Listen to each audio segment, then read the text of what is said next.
এই সময়ে হঠাৎ নিতার বউ একটা খুন্তি হাতে দরজায় এসে দাঁড়ালো। বলি পশুপতি বাবু, আপনার আক্কেলখানা কি বলুন তো? ঢের ঢের বাড়িওয়ালা দেখেছি বাপু, আপনার মতো তো দেখিনি। কোন আক্কেলে আপনি আম গাছে উঠে রান্নাঘরে ঢিল ছুটছিলেন? তাও ছোটখাটো ঢিল নয়, এত বড় বড় পাথর। বাংলা সাহিত্যের অসাধারণ সব রহস্য, রোমাঞ্চ, হাসি, অদ্ভুতরে অনুবাদ, গোয়েন্দা গল্প ও উপন্যাস প্রভৃতি নিয়ে আয়োজন আমাদের এই বাংলা অডিও বুক স্টুডিও চ্যানেলে। আজকে আমরা পাঠ করতে চলেছি আমাদের প্রিয় লেখক শীর্ষেন্দু মুখোপাধ্যায়ের ছোট গল্প ডাবল পশুপতি। গল্পটি নেওয়া হয়েছে দেব সাহিত্য কুটির প্রাইভেট লিমিটেড থেকে প্রকাশিত ও সমুদ্র বসুর সম্পাদনা কিশোর চোর ও হাসির গল্প সমগ্র থেকে। তাহলে স্বাগতম আমাদের এই গল্পের আড্ডায়।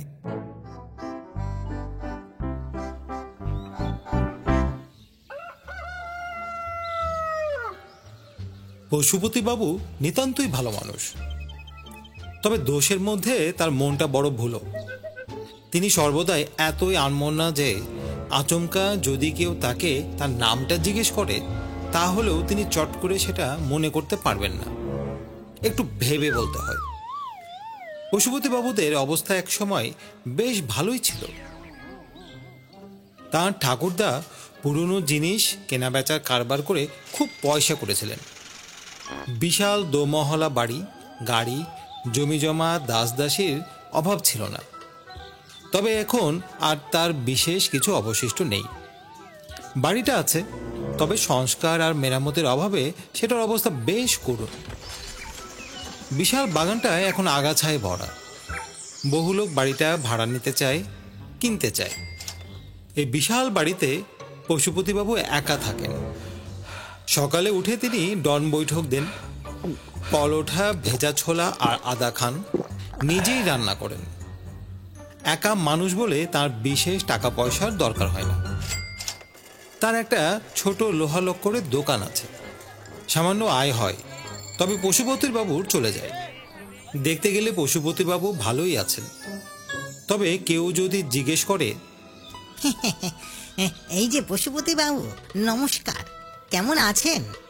তখন পশুপতি বাবুর ভারী সমস্যা হয়। আসলে কেমন আছেন তা পশুপতি বাবু আকাশ পাতাল ভেবেও ঠাহর করতে পারেন না। তাই অনেকক্ষণ ভেবেচিন্তে বলেন, বোধহয় ভালোই আছে, কিংবা মন্দ নয়, খারাপও হতে পারে।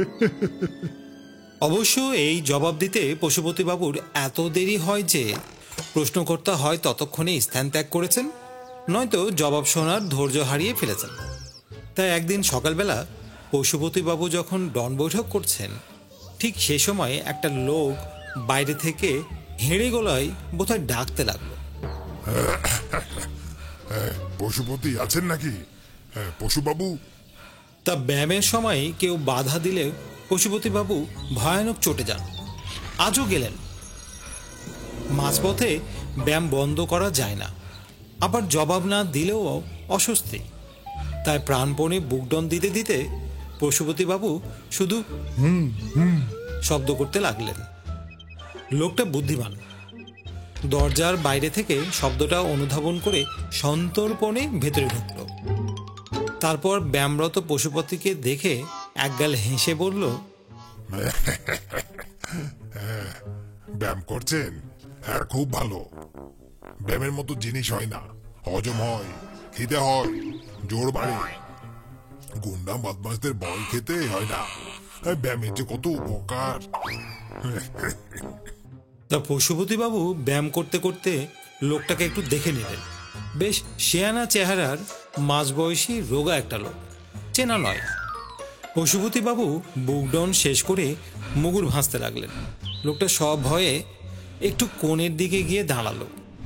তারপর আপন মনেই বলতে লাগলো, লোকে বলে বটে পশুপতি বাবু লোকটা সুবিধার নয়, মহাকৃপণ, হাড়বজ্জাত, অহংকারী, দাম্ভিক। তা আমি বলি, তা সবাই যে সমান হবে এমন কথা তো নেই। আর পশুপতি বাবুর খারাপটা দেখলে তো শুধু হবে না, তার ভালো দিকটাও দেখতে হবে। লোকটা স্বাস্থ্যবান, সাহসী, উদার। পশুপতিবাবু রাখবেন কি খুশি হবেন তা বুঝতে পারলেন না, তবে হাতের মুগুর দুটো খুব বাঁই বাঁই করে ঘোরাতে লাগলেন। ব্যায়ামের সময় কথা বলতে নেই। লোকটা ঘুরন্ত মুগুর দুটোর দিকে সভয়ে চেয়ে থেকে বলল, তা মহেন্দ্র তবু বলে বসলো, ওহে নিতাই, তোমার পুরনো স্বভাবটা তো আর বদলালো না। তুমি কেবল লোকের ভালোটাই দেখে গেলে, কিন্তু দুনিয়াটা যে খারাপ লোকে ভরে গেছে, আর সেটা কি তোমার চোখে পড়লো না? পশুপতি আবার গুণটা কিসের? বাপ পিতেমের অত বড় বাড়িটা ভূতের বাড়ি করে ফেলে রেখেছে, অথচ কত লোক বাড়ি না পেয়ে কত কষ্টে এখানে সেখানে মাথা গোজার ঠাঁই খুঁজে বেড়াচ্ছে। পশুপতিবাবু মুগুর নামিয়ে রাখলেন। হাবড়ের মতো হাঁপাচ্ছিলেন তিনি। লোকটার দিকে একবার গম্ভীর চোখে তাকানোর চেষ্টা করলেন। কি বলবেন ভেবে পেলেন না। আরও ভাবতে হবে, অনেক ভেবে তবেই তিনি কথা বলতে পারেন। পশুপতিবাবু মাথাটাকে চাঙ্গা করার জন্য বিছানার ওপর শীর্ষাসন করতে লাগলেন। লোকটা বলল, আমিও ছেড়ে কথা কইনি। মহেন্দ্রকে আমিও দু কথা বেশ শুনিয়ে দিয়েছি। ওহে মহেন্দ্র, এই পশুপতি বাবুর বাহিরটাই দেখলি, ভিতরটা দেখলি না? পশুপতি বাবুর কাছে গিয়ে ধানাই পানাই করলে তো চলবে না। তিনি অল্প কথার মানুষ। দিন রাত লোক গিয়ে তার কাছে ঘ্যানো ঘ্যানো করে মাথা ধরিয়ে দেয়। কাকে ছেড়ে কাকে দেবেন ঠিক করতে পারেন না। তবে এই আমি যদি যাই, তাহলে আমার মুখের দিকে চেয়ে পশুপতি বাবু বুঝতে পেরে যাবেন এ হচ্ছে খাঁটি লোক। বাড়িতে যদি ভাড়াটে বসাতেই হয় তো একে। কি জানিস মহেন্দ্র, পশুপতি বাবু কম কথা বলেন বটে, কিন্তু মানুষ চেনেন। পশুপতিবাবু ধনুরাসন শেষ করলেন, ময়ূরাসন করতে লাগলেন এবং লোকটাকে কি বলবেন ভাবতে লাগলেন। ভাবতে ভাবতে ভুজঙ্গাসনে এসে তিনি ফের উৎকণ্ঠ হলেন। লোকটা আপন মনে হেসে বলছিল, আমি বলি কি, পশুপতি বাবু কি আমার প্রস্তাব ফেলতে পারবেন? তিনি তেমন লোকই নন। লোকে তার বাড়িটা কিনতে চায়, ভাড়া নিতে চায়। পশুপতি বাবু তাদের সবাইকে বলেন, ভেবে দেখি। তা ভাবতে পশুপতি বাবুর একটু সময় লাগে বই কি। ভগবত তো আর সবাইকে একরকম মগজ দেননি। তাই মহেন্দ্র যখন বলে বসলো, তুমি পারবে না হে নিতাই। তখন আমিও বললুম, ওহে মহেন্দ্র, পশুপতি বাবুর ভাবনাগুলো যদি তোরা ভেবে দিতিস, তবে কাজটা কত সহজ হতো। পশুপতি বাবু ছেলে মানুষ, বুদ্ধিটাও ঘোলাটে, মগজও কিছুটা খাটো। ও আর তা কত ভাববে। আসল কথা হলো পশুপতিকে ভাববার সময় দিতে নেই। তাই আমি আর দেরি করিনি। একেবারে ঠেলা গাড়ি বোঝাই করে মালপত্র আর 3টে টানা রিক্সায় পুরো ফ্যামিলিকে চাপিয়ে এনে হাজির করেছি। জানি পশুপতি বাবু ফেলতে পারবেন না, আমিও ফিরে যাবার নই। আর ভাড়া, পশুপতি বাবু টাকার কাঙ্গাল নয় জানি, তবু আমি কি বা অধর্ম করতে যাব কোন দুঃখে? গুনে গুনে 50টা টাকা ফেলে দেব মাসে। আর পুরো বাড়িটাও তো নিচ্ছি না, শুধু দোতলার ওই পূব দক্ষিণ কোণের 4খানা ঘর আর দালানটুক। পশুপতির ব্যায়াম যখন শেষ হলো তখনও ভাবা শেষ হয়নি। তিনি লোকটার দিকে করুণ নয়নে চেয়ে রইলেন। লোকটা তাড়াতাড়ি বলল, না না, আপনাকে ভাবতে হবে না। মালপত্র ঠেলাওয়ালারাই নামিয়ে ঘরে তুলে দিয়ে যাবে। শুধু চাবিটা কোথায় সেটা একটু কষ্ট করে বললেই হবে। আমার বাচ্চারা বড্ড ধৈর্য হারিয়ে ফেলেছে। গিন্নিও আবার রক্তটা মানুষ। তা পশুপতি বুঝতে পারলেন দুনিয়াতে ভালো মানুষ হওয়াটা কোনো কাজের কথা নয়। এ লোকটা তাকে কোনো প্রশ্ন করেনি, মতামতও চায়নি, বরং তার হয়ে নিজেই সব সিদ্ধান্ত নিয়ে ফেলেছে। পশুপতি বাবু এখন করেন কি? বাইরে এসে তিনি দেখলেন বাস্তবিকই 3-4টে ঠেলার ওপর থেকে পাহাড় প্রমাণ মালপত্র কুলিরা ধীরে সুস্থে নামাচ্ছে। গোটা 5 নানা বয়সের বাচ্চা বাগানে নিরুদ্বেগভাবে হুটুপুটি করছে। একজন মোটা সোটা বদরাকি চেহারার ভদ্রমহিলা কুলিতে ধমকাচ্ছেন। তিনি পশুপতিকে দেখে চোখ পাকিয়ে বললেন, কি ঘরদর সব পরিষ্কার আছে তো? আর জল টল তুলে রেখেছেন তো কলঘরে? এর কি জবাব দেওয়া যায়? পশুপতি তা ভাবতে শুরু করলেন।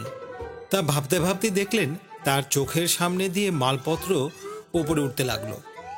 দুমদাম শব্দ, চেঁচামেচি, হই হট্টগোল। পশুপতি সব হয়ে নিজের ঘরে এসে দরজা বন্ধ করে দিলেন। রান্নাবান্নায় মাথায় উঠল।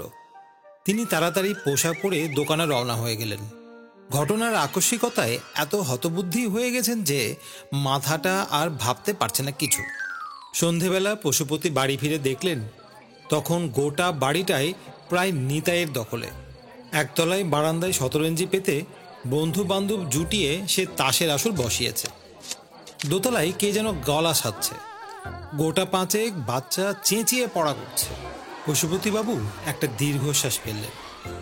দিন সাতেক আগেও এই একজন বাড়িটা 10 লাখ টাকায় কিনতে চেয়েছিল, আর দুজন লোক ভাড়া নিতে চেয়েছিল মাসে 2000 টাকায়। পশুপতিবাবু ভাববার জন্য সময় চেয়েছিলেন। তাকে দেখে নিতাই তাসের আসর থেকে একেবারে আপনজনের মতো চেঁচিয়ে উঠল, পশুপতি এসে গেছো? বাহ, আমি তো তোমার জন্য ভেবে মরছিলাম। পশুপতি তো ফিরতে তো রাত করে না। তা হয়েছিল কি জানো, চায়ের চিনি আর দুধ ছিল না। তা গিন্নিকে গিয়ে বললুম, সে কি কথা, এই দুধ চিনি নেই তো কি হয়েছে, আমাদের পশুপতি ভাইয়ার ঘরেই তো রয়েছে। তো সে তো আর আমার পর নয়। তাই দরজাটা খুলতে হয়েছিল ভাইয়া, কিন্তু কিছু মনে করো না। পশুপতি ঘরে তালা দিয়ে গিয়েছিলেন। দেখলেন তালা ভাঙ্গা, ঘর হাঁ হাঁ করছে, খোলা। এর জন্য কি বলা যায় তা পশুপতি শত ভেবেও ঠিক করতে পারলেন না। অন্ধকার ঘরে বসে আকাশ পাতাল ভাবতে লাগলেন। উপরে ধূপধাপ শব্দ, কান্না, চিৎকার, ঝগড়া, বাসন ফেলার আওয়াজ সবই তার কানে গরম শীষে ঢেলে দিচ্ছিল। ভারী শান্তিতে ছিলেন এতদিন, তা এবার না নিজের ভিটে থেকে বাস তুলতে হয়। একটু বাদেই নিতাইয়ের বড় মেয়ে হলুদ আর নুন চাইতে এলো। রাত 10টা নাগাদ নিতাই এসে 10টা টাকা ধার চাইল। মাসের শেষেই দিয়ে দেবে। পশুপতিবাবু কোষে ভাবতে লাগলেন। ভাবতে ভাবতে ক্লান্ত হয়ে না খেয়েই ঘুমিয়ে পড়লেন। মাঝরাতে দরজায় ঘা পড়ল। পশুপতি উঠে দরজা খুলে দেখল ভারী অভিমানী মুখ করে নিতাই দাঁড়িয়ে। তা কাজটা কি ঠিক করলে পশু ভাইয়া? পশুপতি অবাক হয়ে ভাবতে লাগলেন কোন কাজের কথা হচ্ছে। নিতাই মাথা নেড়ে বলল, ভাড়া না হয় আরো 10টা টাকা বাড়িয়েই দিচ্ছি। তা কথাটা তো মুখ খুলে বললেই পারতে। বাথরুমের দরজার আড়ালে ঘাপটি মেরে থেকে লাথি মারার কোনো দরকার ছিল কি? কাজটা কি ঠিক হলো হে পশুপতি? পশুপতি খুব ভাবছিলেন, কিন্তু কিছু বুঝে উঠতে পারছিলেন না। নিতাই দুঃখের সঙ্গে বলল, আর খুব আসতেও মারুনি, আমার কাকালে বেশ লেগেছে। যাই হোক, ওই শার্টই দেব, মনে রাগ পুষে দেখো না ভাই। পশুপতিবাবু কি বলা উচিত ভাবতে লাগলেন। নিতাই চলে গেল। পশুপতিবাবু যখন ডন বৈঠক করছিলেন এই সময়ে হঠাৎ নিতাইয়ের বউ একটা খুন্তি হাতে দরজায় এসে দাঁড়ালো। বলি পশুপতি বাবু, আপনার আক্কেলখানা কি বলুন তো? ঢের ঢের বাড়িওয়ালা দেখেছি বাপু, আপনার মতো তো দেখিনি। কোন আক্কেলে আপনি আম গাছে উঠে রান্নাঘরে ঢিল ছুটছিলেন? তাও ছোটখাটো ঢিল নয়, এত বড় বড় পাথর। তার দুখানা আমার ভাতের হাঁড়িতে পড়ে গরম ফ্যান চলকে আমার হাতে ফোসকা ধরিয়েছে। দেখুন দেখুন। বলি 4খানা কাচের গেলাস ভেঙেছে, একটা ঢেলা পড়েছে ডালের বাটিতে। বলি এসব কি হচ্ছে, কি হচ্ছে এসব? তা আপনি কি পাগল না পাজি? তা পশুপতিবাবু এবারও সদুত্তর দিতে পারলেন না, তবে ভাবতে লাগলেন। নিতাইয়ের বউ চোখ পাকিয়ে বলল, আমিও দুর্গা দারোগার মেয়ে। এই বলে দিলুম, ফের ঢিল মারলে আমিও দেখে নেব। পশুপতি শুকনো মুখে কাজে বেরোলেন। রান্না বান্না আর করলেন না, হোটেলেই খেয়ে নেবেন দুপুরবেলাটাই। সন্ধেবেলায় বাড়ি ফিরতেই দেখেন নিতাইয়ের তাসের আড্ডা নেই। নিতাই একা শুকনো মুখে দাঁড়িয়ে আছে। পশুপতি কাছে যেতেই নিতাই কাঁদো কাঁদো মুখে বলল, গায়ের জোর থাকলেই কি গুন্ডামি করতে হবে ভাই? পশুপতি ফ্যাল ফ্যাল করে চেয়ে রইলেন। নিতাই বলল, না হয় তাসের আড্ডায় একটু গোলমালটা হয়েছিল, তাস নিয়ে বসলে ওরকম হয়। তা বলে লাঠি ছটা দিয়ে ভদ্রলোকের ছেলেদের উপর চড়া হওয়াটা কি ঠিক? তাস খেলা তুমি যে পছন্দ করো না, এটা আমাকে বলে দিলেই তো হতো। তা পশুপতি মাথা চুলকোতে লাগলেন। নিতাই ধরা গলায় আবার বলল, আমি এই অফিস থেকে এসে শুনি তাসুরেরা সব বসেছিল আসর জমিয়ে, আর হঠাৎ তুমি নাকি একেবারে প্রলয় নাচন লাগিয়ে দেওয়াই তারা সব পিঠ বাঁচাতে সরে পড়ে। আর তাছাড়া শিবুর কান ওভাবে মলাও তোমার ঠিক হয়নি। আমার সেজ ছেলে দুষ্টু ঠিকই, কিন্তু সেও তোমার ছেলের মতোই ভাই। কানটা শুধু ছিঁড়ে নিতে বাকি রেখেছ। ক্যানেস্তারা বাজানো তুমি যে পছন্দ করো না, তা তো আর বেচারা জানতো না। একটু রাতের দিকে পশুপতি রান্না করতে বসে হঠাৎ শুনতে পেলেন ওপরে চেঁচামেচি আর তুমুল দৌড়ঝাঁপ হচ্ছে। কে একজন চেঁচালো, ওরে বাবা, এই মেরে ফেললে। এদিকে আর একজন বলে উঠল, এসব কি ঠিক হচ্ছে? সাথে আর একজন, ও কি, এই পড়ে যাবো যে খাট থেকে? সেই সাথে আর একজন বলল, আরে আমার বেনুমিটা যে কেটে দিল, ও মা। সিঁড়ি দিয়ে কে যেন দৌড়ে নামতে নামতে বলল, ছেড়ে দাও ভাই, মাফ করে দাও ভাই, ঘাট হয়েছে। কালই সকালবেলায় তোমার বাড়ি ছেড়ে চলে যাব, আর জীবনও এ মুখে হবো না। ওরে বাবা। পশুপতি ভাবতে ভাবতেই খেলেন, ঘুমোলেন। সকালবেলা উঠে দেখলেন বাড়ি ফাঁকা। নিতাই কাক ভোরেই বাড়ি ছেড়ে সপরিবারে চলে গেছে। তা পশুপতি অনেকক্ষণ ভাবলেন। ভেবে যদিও তিনি কোনো কুলকিনারা করতে পারছিলেন না, তবু ব্যায়াম করতে করতে তিনি মাঝে মাঝে ঠিক ঠিক করে হেসে ফেলছিলেন।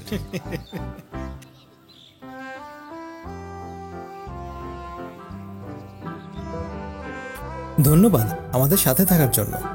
আগামী শনিবার আমাদের আবার দেখা হবে আর একটি মজার গল্প নিয়ে। আর আমাদের চ্যানেলটি আপনাদের কাছে ভালো লেগে থাকলে চ্যানেলটি সাবস্ক্রাইব করে আমাদের সাথেই থাকবেন।